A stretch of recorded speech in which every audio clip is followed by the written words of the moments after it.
empecilho, essa coisa de ter que mandar o motor para fora, esperar voltar, ficar esperando lote de pneu?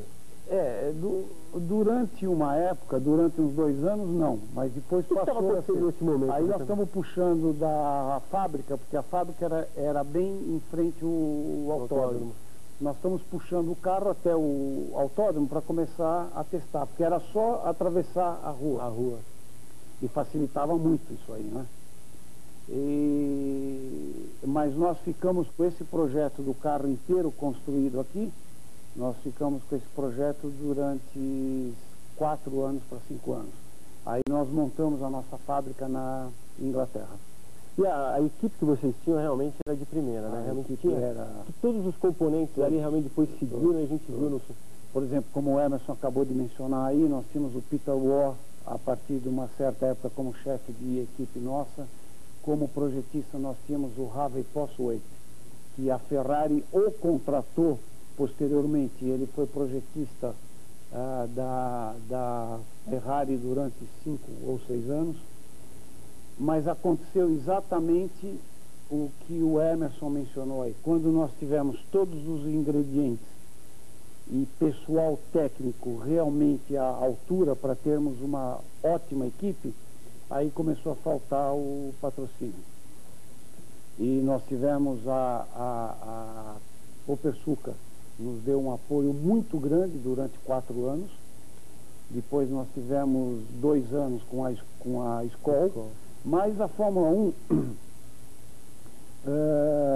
a Fórmula 1 é ou você tem um ótimo patrocínio ou você não sobrevive. Esse produto... Nessa época o autódromo Interlagos tinha 7.600 metros, cerca de pouco mais de 3 quilômetros a mais do que ele tem hoje e tal. Era um circuito muito seletivo, era um circuito difícil para os pilotos, mas praticamente havia uma unanimidade, todos eles gostavam de correr aqui. Gostavam porque a prova aérea em alguns pontos da arquibancada, se via praticamente a prova toda. O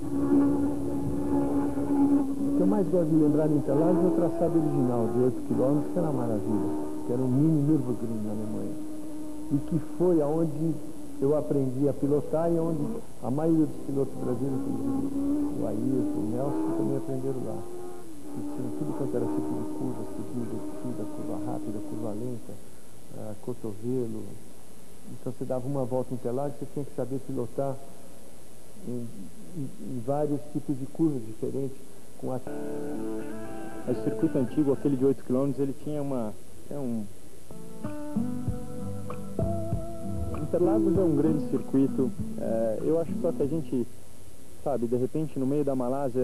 A prefeitura arrecada de segunda a segunda com as atividades que tem aqui, são revertidas, no caso do autódromo, para a Secretaria Municipal de Esporte. Até onde eu sei, a Secretaria Municipal de Esporte. E em vários outros lugares estão. Ficaram aqui durante 2 meses, 2 técnicos ingleses que fizeram o asfalto de Manicure, o asfalto de Silverstone e dão manutenção em outros autódromos no mundo. Vieram para cá, ficaram 2 meses. Fizeram o laudo deles. E no laudo deles dizendo...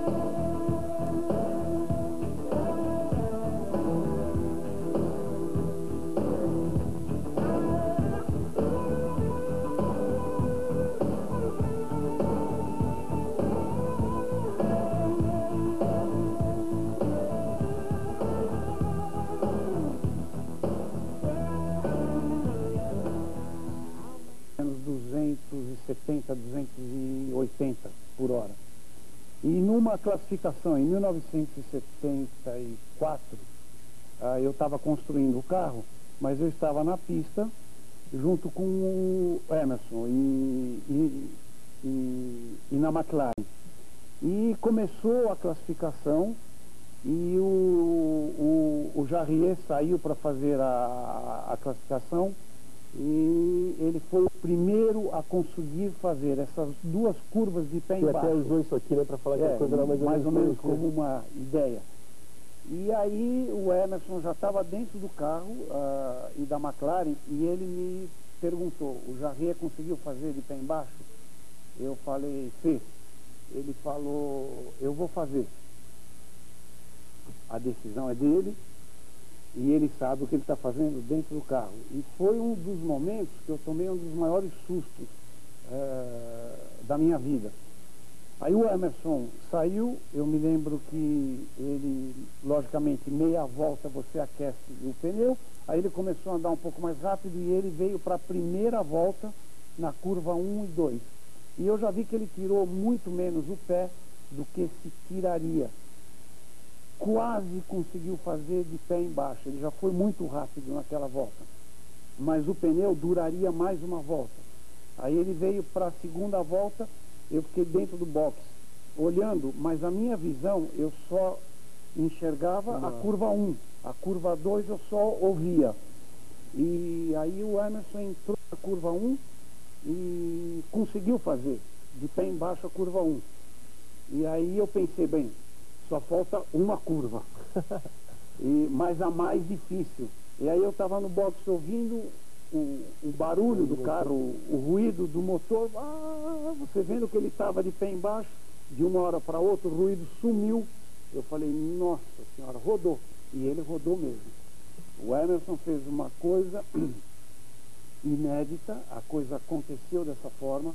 Ele teve uma sorte grande que na saída, mais ou menos no meio da curva 2, tinha uma pequena ondulação. Como ele já conseguiu fazer a curva 1 de pé embaixo, o carro veio muito mais rápido e naquela pequena ondulação o carro pegou embaixo. Quando o carro pegou, ele se descontrolou, perdeu e rodou. Ele fez 3.360. Só que, para a sorte dele, ele rodou no sentido da reta. Então ele não bateu em nada e continuou depois andando. Logicamente que comeram todos os pneus, né? Mas ele deu 3.360, você imagina a velocidade que ele vinha lá. E mesmo com o tempo da primeira volta, que ele quase fez de pé embaixo... Não chegou no Jarrier? Não, ele não chegou no Jarrier, porque o Jarrier foi a pole position, mas se não me engano o Emerson largou em segundo ou terceiro. De homem, um pouco mais de emoção, porque a Fórmula 1 você é diferente do tênis, do futebol, você não vê a cara, não vê o suor. Você vê o malabarismo final. Eles têm que ser convenientemente alienados. Porque pensar em namorado, em amante, em prestação, acho que prestações não tem, mas outra coisa, assim, você fica lá completamente fora da corrida. Uma das coisas curiosas nos grandes prêmios é que você podia se aproximar bastante do carro, fotografar, depois a segurança foi determinando que não... Foi limitando tudo, né? Hoje a credencial Brasil, para você ter uma ideia, tem 12 credenciais para fotógrafo. Mas aí tinha mais gente em Interlagos, muita corrida de turismo. Ó, o pessoal só aplaudiu o Emerson Fittipaldi. Quer dizer, o brasileiro, aquele tempo já se falava em warm-up, guarda-rail, em oversteer, em qualquer boteco. O Emerson tem essa vantagem, ó, pipocando no laranja ali, ó, entrando no chão. Isso não se ouve, é mais liso, né? Não é aquela corte de transistor que a gente tinha conversado, é uma caixa de transistor que chegava no giro limite, cortava para não fundir o motor, porque era muito caro. O motor, ele está entrando agora, depois do bico de pato, vai entrar na junção, e esse lugar é fantástico, Interlagos ali. Porque quando tu levanta para chegar na junção, tu não vê a pista, tu vê o céu, para depois tomar. Então é muito gozado que, da primeiro grande prêmio que correu no Brasil, todo mundo rodou ali. Rodaram 18 carros. 16 carros rodaram e 2 saíram da pista. O segredo de Interlagos é ali exatamente na curva do mergulho, porque você sai de Pinheirinho, sobe, e aí você vê o céu. Aí quando você vê a pista, ainda assim, quando você vê a pista, você já tem que estar tomando para a junção. Então os caras aprendem a fazer cego. Eles cravam o pé, quando chegam lá, eles já fazem a tomada. Muita gente rodou no começo. Esse é um dos maiores segredos de Interlagos. O Chico Landi disse uma coisa fantástica, dizia que Deus fez Interlagos, a gente só tinha que descobrir que era um terreno para fazer autódromo, que estava ali pronto, né? Isso aí é o pace car, o carro madrinha, vai levando o pessoal para os locais de fiscalização. A balança. Né? Olha a balança. A balança era uma roda em cada uma e somava as 4 para ver se estava tudo certinho. Olha aí, uma das quatro balanças que pesavam o carro, né? Esse documentário é bastante eloquente, assim, não se vê mais nada disso na Fórmula 1, da evolução da Fórmula 1. Evolução em tudo, né? E também tem que se fazer aí uma homenagem para esse laboratório, que é porque a Fórmula 1 existe com um acordo internacional, né? Com uma missão registrada na FIFA, ela tem que ter uma finalidade, ela existe no laboratório. Então hoje você vê coisas, olha aí a do Gia Gitano, número 26. Jacques Lafitte, o vencedor dessa corrida. E o que eu estava falando para você em laboratório é da Fórmula 1 que saiu freio a disco, saiu controle de tração, suspensão independente, tudo isso que testa lá depois é proibido. Porque senão não chega a um limite em que o homem não faz mais, não age mais. A Fórmula 1 carece de talento, mas em quantidade. O Schumacher é um talento, o Mika Hakkinen, se tiver tempo bom, 22 graus, o carro estiver ótimo, é até que ele chega lá, né? Mas é uma pessoa mesmo sem motivação. O Coulthard, que vem imediatamente, também não é um piloto brilhante. Ele brigou com o Rubinho, desde a Fórmula 3 perdeu, na 3000 ganhou. Então não chega a ser um talento. Então, por isso que o alemão sobra. Mas se você pegar um grid que tem Prost, Piquet, Mansell e Senna, do primeiro ao quarto lugar, e atrás da Weinberger, vem Butsen, vem Ricardo Patrese, aí você vê que era mais reído, não é tirar nem pouco mérito do Schumacher. Ele que está na frente, os outros que estão atrás. Essa é a grande pergunta. Se ele está tão na frente ou falta de adversário?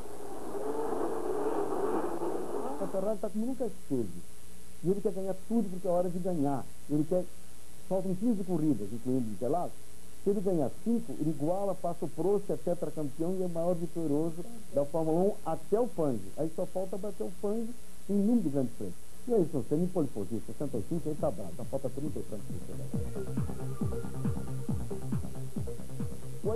O Ayrton atropelou o Prost com uma Toro enquanto o McLaren, bastava chover. O Piquet fez isso com o Niki Lauda, era parceiro do Niki Lauda e largou 3 vezes na frente do Niki Lauda, na quinta corrida largou na frente do Niki Lauda, no tempo da Brava. Então é isso aí, no futebol você joga a bola, se o cara pegar com a mão você tenta botar no gol, né? Mas se botou no peito, já acho que dá para, pelo menos, uma ponta esquerda pode ser dali. Na Fórmula 1 tem que vencer desde o carro, não perdoa. Aí você chega na Fórmula 3 sem ganhar. Chega na Fórmula 1, não necessariamente um ganhador, porque você não tem um grande equipamento. Normalmente quando você, o Ayrton chegou lá, tinha o Kevin Rosberg, tinha o Jacques Lafitte, tinha o Carlos Reutemann, tinha o Niki Lauda. Bom, quando chegou o Emerson, tinha o Stewart, tinha o Denis Bruno, tinha o John Surtees, todos os campeões da Brava, Brasil. Aí vai adquirindo, mas ele sabe.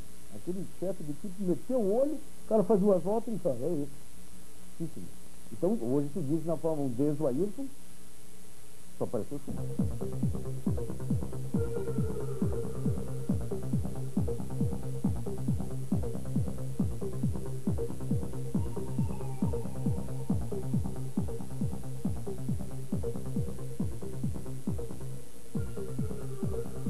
Todos os domingos